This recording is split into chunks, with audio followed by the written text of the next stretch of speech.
Catherine Bernardo at Alden Richards ibinahagi ang kanilang dream wedding. Sa isang separate interview, ay nabanggit ng Kath din kung ano nga ba ang kanilang dream wedding. Ayon kay Catherine, gusto nito ng intimate wedding na may guest lamang na 30 persons. Gusto rin nito sa beach wedding dahil ito raw ang kanyang pangarap. At binanggit rin ni Catherine na gusto niya rin ng 3 anak. Binanggit nga nito ang pagkakasunod-sunod na gender na pangarap niyang anak. Boy, girl, and girl. At nagbigay si Catherine ng desired age kung kailan niya gustong magpakasal. Ayon kay Catherine, gusto niya na engaged na siya at the age of 26 at kasal na siya sa edad na 27. Basta raw bago mag-30, dapat ay nakalagay na siya sa maayos na kalagayan at nakasettle down na. Samantala, ibinahagi rin ni Alden ang kanyang dream wedding na kung saan kapareho ng sagot ni Catherine. Gusto rin ni Alden ng intimate at private wedding lamang. Ayon kay Alden, kapag kinasal siya ay hindi niya raw isa sa publiko. Gusto niya private lamang. At ayon dito, ang importante raw ay ang asawa niya at siya sa araw ng kanyang kasal, kaya hindi na kailangan pang isa publiko.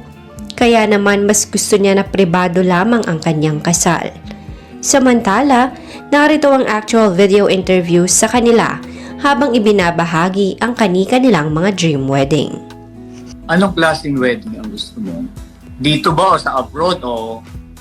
I would like the wedding po to be an intimate and private one. Wow! Hindi ko po siya yung ipapublicize na...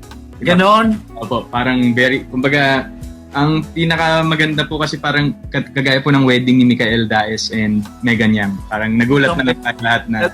Dalawang beses yun kinasal, di ba? Yes po, parang na-married na pala sila. So parang ganun lang po kasi the only two the people that's important in that event is of course my wife and myself.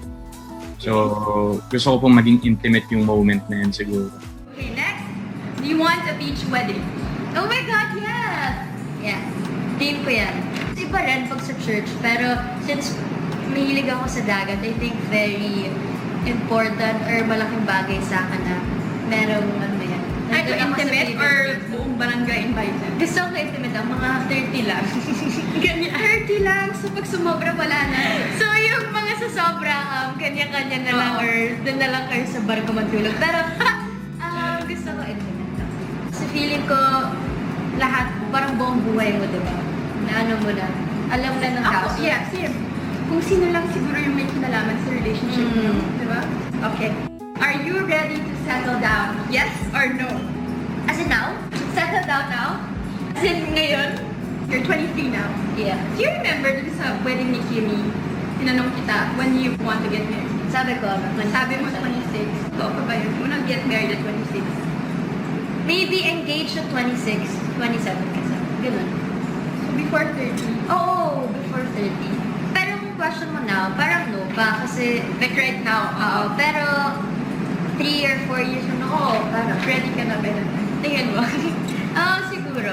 Kasi ayaw ko yung too late din eh. How many kids do you want? I want mga 3 siguro. Boy, girl. Una boy. Una boy. Tapos girl, and then girl or boy. And Wow! You know what you want, ah? yeah. Ano ba yung planado na yung ano, ah? Yeah. But syempre, in life, hindi natin malalaman what happen next. So just go with the flow. But I like that meron kang... Basta alam ko lang ayaw ko masyadong late. Bakit pa papatagalin, diba?